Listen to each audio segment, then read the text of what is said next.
from the campus of the University of Nebraska at Omaha. Consider This, a program of issues and information behind today's news.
Hi everyone, I'm Kathy Wyatt. Welcome to the first edition of a special weekly series on Consider This, COVID-19.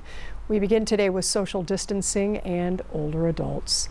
Here to tell us more about it are Dr. Stephen Wengel. Dr. Wengel is the Assistant Vice Chancellor for Campus Wellness at UNO and UNMC and Geriatric Psychiatry Division Director for UNMC.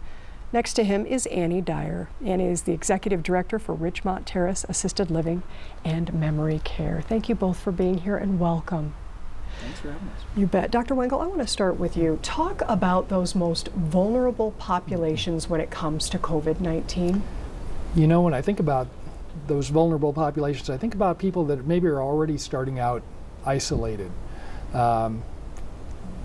Clearly, you know, today we're talking about older adults. There are other populations too, people with intellectual or developmental disabilities, people that are disabled, and so forth. But certainly older adults in general, I think, are a population near and dear to my heart, and I really think, you know, we're trying to be very mindful of right now. Okay, and when you say older adult, how are you defining that? Yeah, so I was thinking about that, and as a person that turned 60 last year, I'm in that group now. So I guess sadly or happily, you know, I are one of them.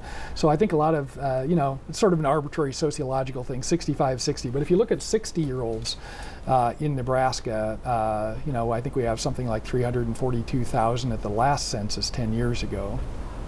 So, you know, Nebraska has a lot of older adults. Wow, and all varying levels of ability, right? Right, I mean, sure. So everybody's different. Talk about that a little bit. Yeah, I think, you know, there's a lot of stereotypes about aging, and we tend to, you know, when a lot of times when we think of older adults, we automatically assume they're living in long-term care or they're frail, and many are, certainly, but really most are living independently and, you know, travel, and some still work and so forth. So there's wide variety. It's a big continuum for sure.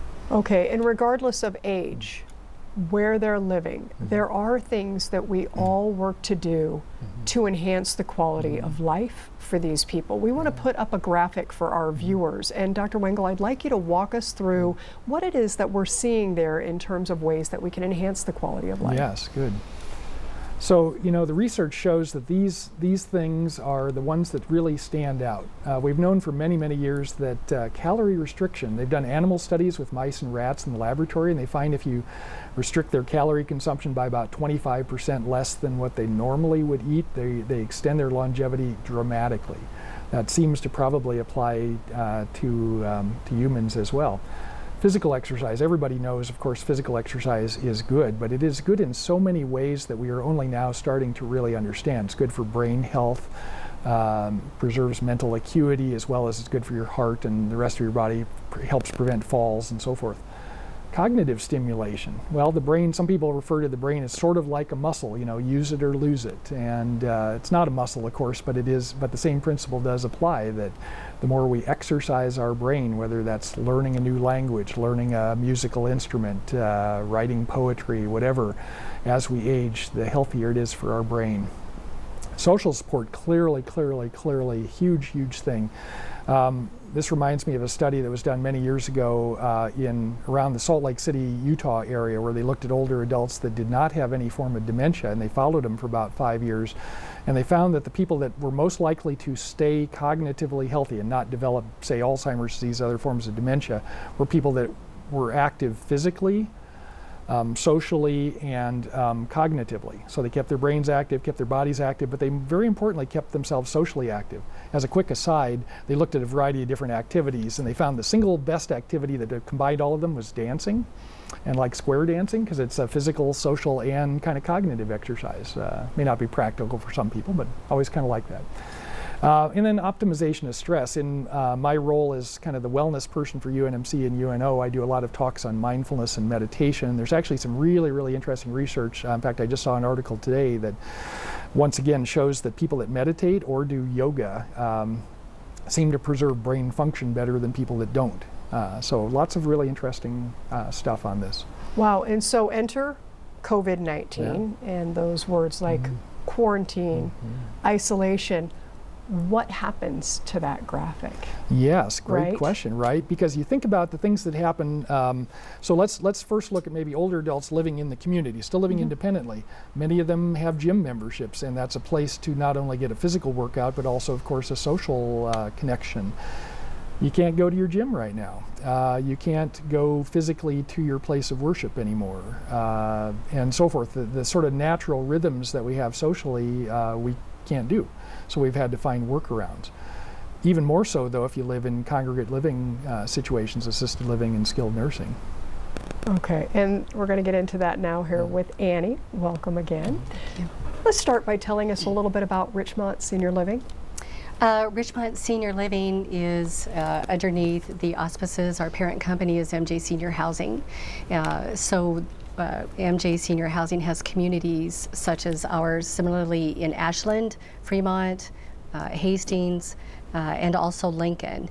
Richmont Senior Living is a campus in Bellevue that has cottages independently owned by individuals, and then we have an independent living community, and then across the parking lot, so to speak, we have assisted living and memory care, and that's where we are. So it is a full campus. Okay, and how did you become involved in this industry? Well, I've been doing it for about a little over, off and on, for 12 years. But in high school, I worked in a long-term care community as a nurse's aide, and I've done many things. But I had just the awesome honor to begin in long-term care in Sandpoint, Idaho, in admissions and marketing, and then became an administrator of a community there. Returned home to Nebraska. And now I've been in 2 different communities. And there's just something about serving others that you either have that passion or you don't, or you learn it because you have the passion to learn it. So I'm just honored. What is it about this population, Annie, that draws you to them? For me personally, I would just answer in saying there is a surprised blessing and miracle every day. Part of my intention every morning, and I get up early and meditate. Wow. Kathy knows because she knows me. I'm rarely quiet or still. So I purposefully get up at 5:15 every morning and I meditate. But one of my fervent prayers is that I'll slow down long enough to not miss that miracle or that blessing, and to trust my inner spirit when it says, I know you want to leave for the day, go up to apartment 117 for something. And I'll just follow it, and sure enough, it'll have been a good reason. But also, secondarily, to watch other professionals in the community, whether they're nursing students coming in to help us, working part-time, or to even companion families, of course, during a time when they either have an immediate loved one or they are a support system for another individual that lives in our community. It's just a multitude of reasons, really. Thank you. And when did you first hear about this COVID-19? Well, personally, I'm kind of a news junkie, it's true, and so I became aware of what was happening, of course, in China and different countries in January, and I began watching that very closely and imagined really that ultimately in America it would touch us in one way, either through transition of people traveling or whatever. So I just kind of kept personally finding out more about it so that I might be prepared in some way if necessary. Well, yeah, I can't imagine. I mean, we're all responsible, obviously, for ourselves, but we heard about that most vulnerable population. So not only, Annie, are you responsible for you and your loved ones, you're also responsible for the people in that building. So walk us through a little bit about what you were thinking as that news was coming down the pike and as that pertained to what you're doing with assisted living and memory support and the people you're serving there. Right.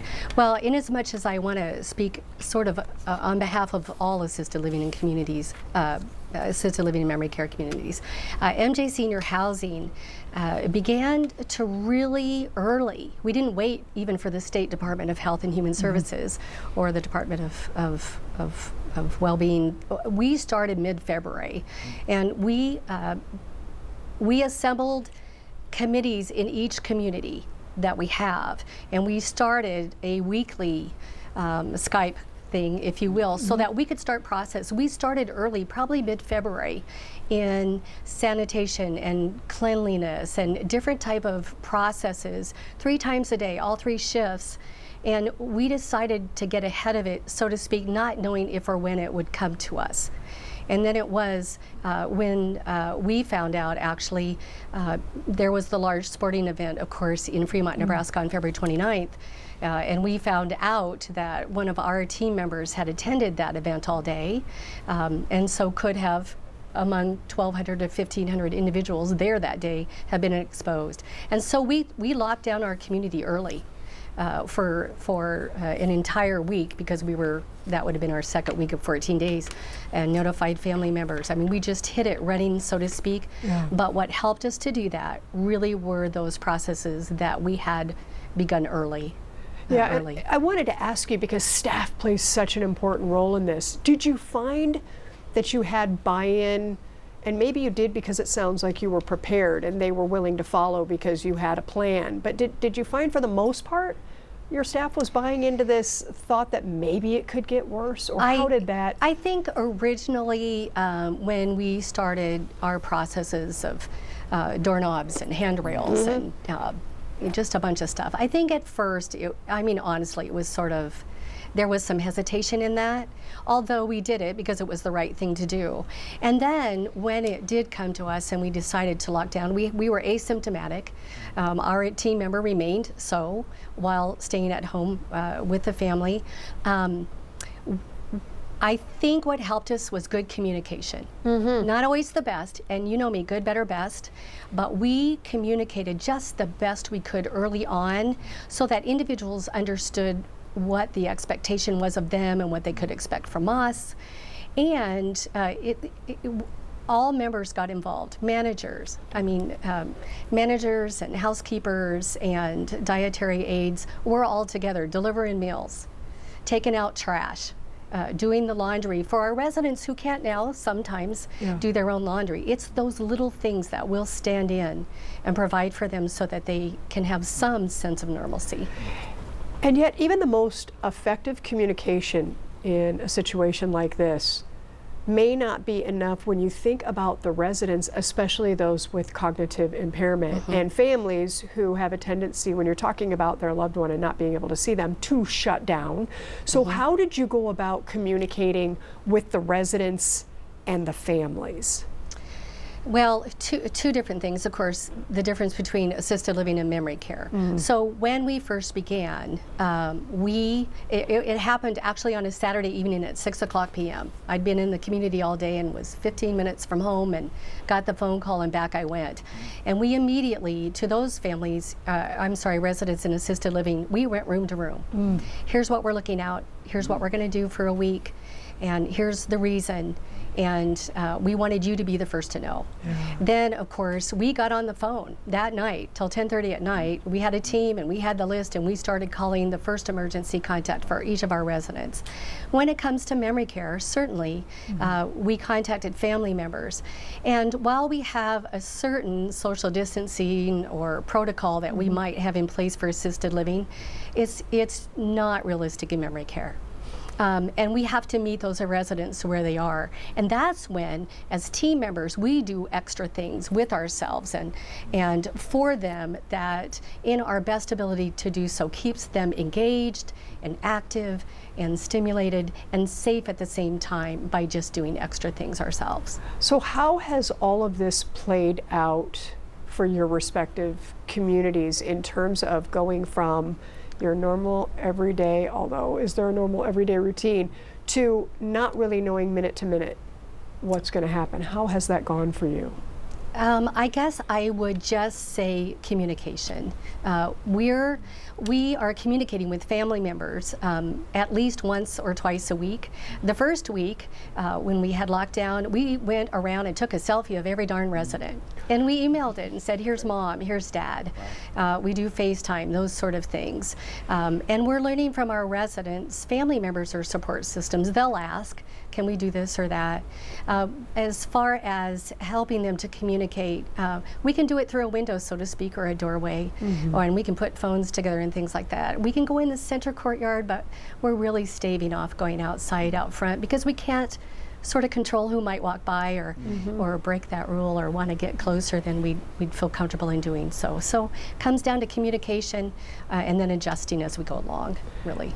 Well, and Dr. Wengel, some places, some people not faring quite so well in terms of how this is all played out for them. That isolation has wreaked havoc on some folks in terms of their emotional state and even their physical state. I mean, you think down to the detail of those people who are needing extra assistance with mobility and so forth and transferring, and I mean, you only have so many people.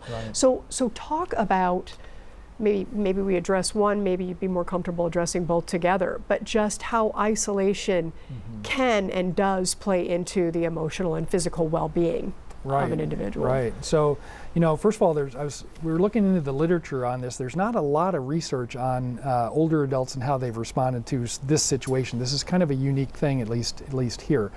But we know in general that people of any age, but especially older adults, that rate themselves as being lonely are at higher risk of all manner of medical complications, blood pressure problems, all sorts of illness things. Even mortality tends to go up in people that feel lonely. And just to make a distinction too, you can be around other people and feel lonely, or you can be alone and not be lonely too. So just, they don't necessarily go together. That, being alone and being lonely are related but different.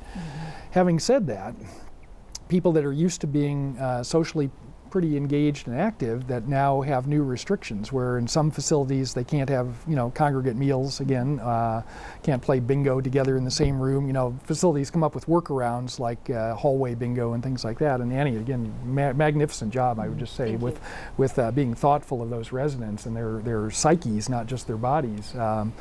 But different facilities have adapted better or worse to this, and some of them, just the physical layout or the nature of the residents they have makes it harder or whatever. I think too, one thing that I forgot to say earlier when you talk about vulnerable populations, people with pre-existing mental health problems, in addition to dementia, we think about that a lot, but what about people with schizophrenia, people with bipolar disorder or depression, I think are at higher risk too. We're finding that even in healthcare providers that are in the front lines, that not surprisingly, people that maybe have a past history of something, of an emotional disorder of some sort, are maybe a little higher risk for developing consequences to all the things we're going through right now. So talk to us, Dr. Wengel, about, I think about the staff, on the front lines. You can be aware that something is happening, but you're only as good as everything around you. And if staff was kind of tight to begin with, this has certainly made it much more challenging. So Dr. Wengel, speak to those folks who are working so hard in these environments about what the signs. You'd think they'd be obvious, but they're really not. They know these people well, obviously, but talk a little bit about what might be different with somebody when you go to open that door to greet them in the morning. What are we looking for? Yeah, and again, I hope Annie will chime in on that too, because you're seeing it day to day, but what we're hearing about is some of the behavioral problems that folks with dementia might have had, but maybe quieted down a bit, the agitation, the wandering, the yelling, that sort of thing. We're seeing an uptick in that. I think insomnia is kind of the other big thing, which is also not just for, again, residents of memory care units and so forth, but also us as a people. We're seeing more insomnia. It's a sort of a natural reaction to stress in anybody. I think the other thing we're seeing is, I guess for want of a better term, kind of bewilderment of those older adults whose family used to come out really regularly, sometimes every day, sometimes there was a rhythm, and suddenly they're not there. And of course the family and the staff remind them of that, but because of their cognitive problems it doesn't register, they may not retain it, and they're just sort of bewildered. They feel sort of lost, like, where's my family? They don't love me anymore, that sort of thing. And that's not obviously not true, but they may have trouble really understanding why. And so, Annie, what are you doing? I would imagine, I mean, training can mean a lot of things if people are specially trained in something, but this is really where especially your memory support staff needs to understand what cognitive impairment, dementia is all about, right? To be able to deal with this. What are you seeing? And with your staff, how are you responding?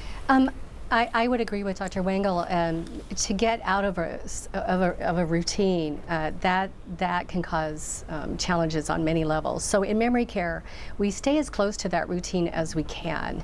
And the other thing that we attempt to do is continue what we did before, which was touching all of those senses: physical, mental, emotional, spiritual, singing. I mean, singing, dancing, those types of things, whatever physical activities that we can still do and involve them with.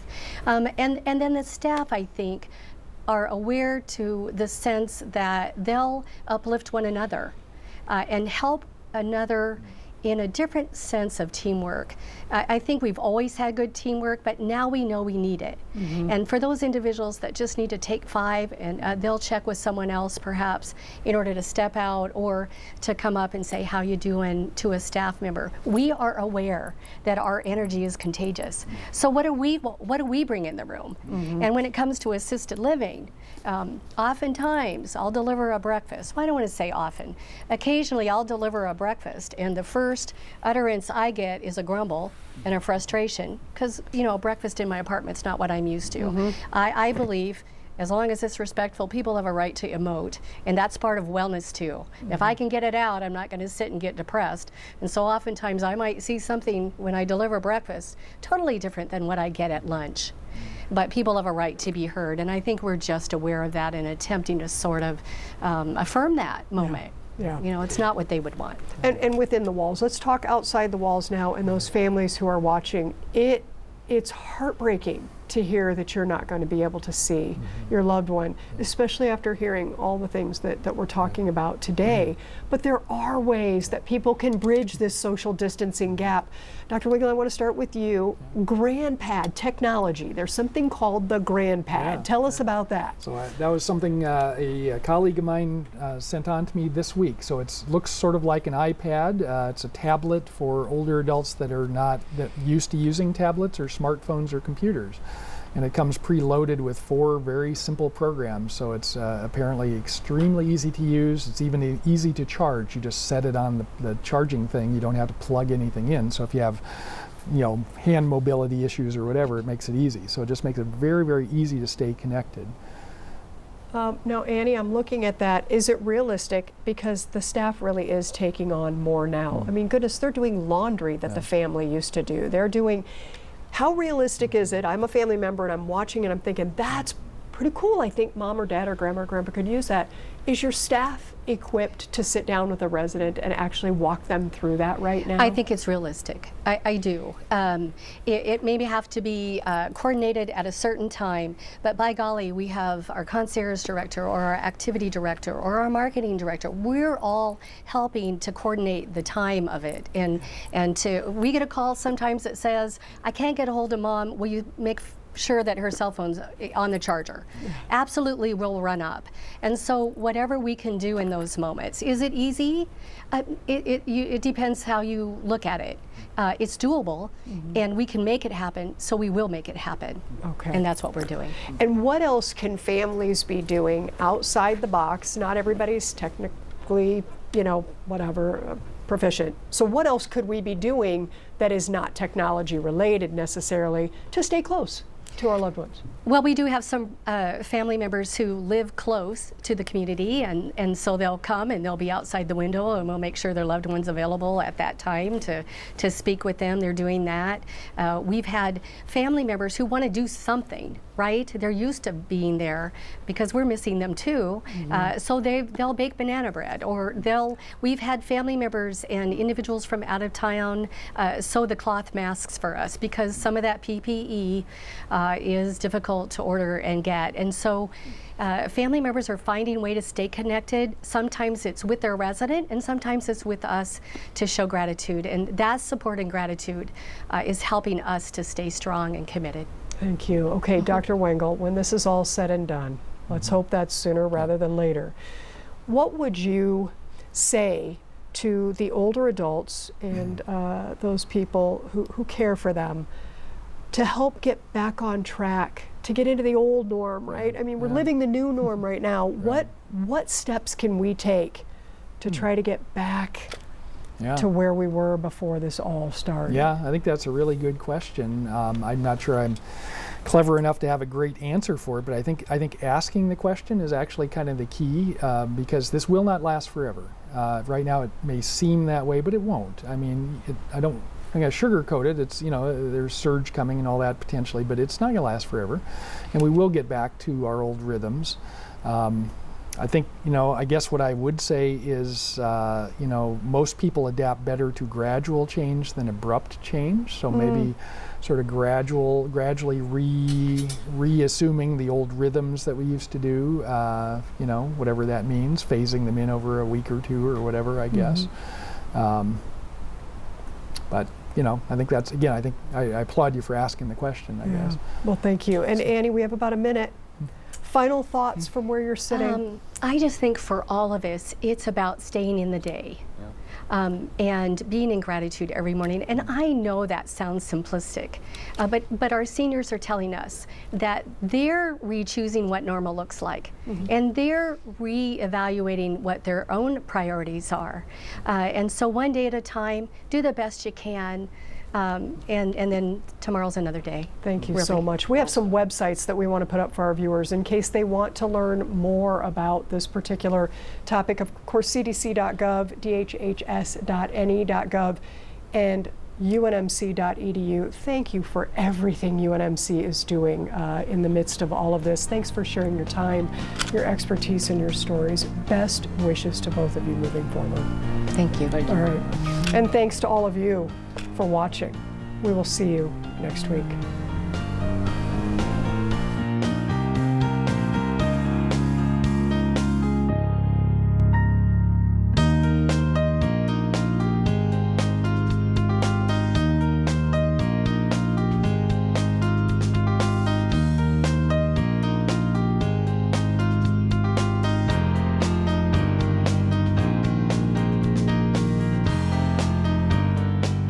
Consider This is an issues and information program produced by UNO Television. More information and program archives can be found at netnebraska.org/considerthis. If you'd like to share your comments about this program, call UNO Television at 402-554-2516 during regular business hours, or send an email to cwyatt@unomaha.edu.